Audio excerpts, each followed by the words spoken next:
అప్పుడు జాంబవంతుడు హనుమ దగ్గరికి వెళ్ళారు. వెళ్ళి, నాయనా హనుమ, వానరజాతి యొక్క పరువు ప్రతిష్టలన్నీ నీ చేతుల మీద ఉన్నాయి. ఇంతటి బలసంపన్నుడవి. ఈ లోకంలో ముగ్గురున్నారు గమనవేగం ఉన్నవారు. అంత వేగంగా వెళ్ళగలిగినటువంటి ప్రాణి నాల్గవది లేదు.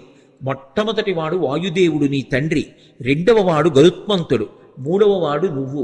ఇంతటి వేగం కలిగిన వాడివి, ఇంత బలం కలిగిన వాడివి, ఇంత బుద్ధిబలం ఉన్నటువంటి వాడివి, నువ్వు వానరజాతి పరువు ప్రతిష్టలో రామకార్యం ఆలోచించకుండా చేతకాని వాడిలా ఇలా కూర్చుంటావా? నీ తల్లి పుంజకస్థల, ఆమె అప్సరస. ఒకానొక శాపకారణం చేత ఈ భూమి మీద జన్మించింది. ఈ భూమి మీద జన్మించి నీ తండ్రి అయినటువంటి కేసరికి భార్య అయింది. ఆమెకి వాయుదేవుని యందు ఔరసపుత్రుడిగా జన్మించిన వాడివి.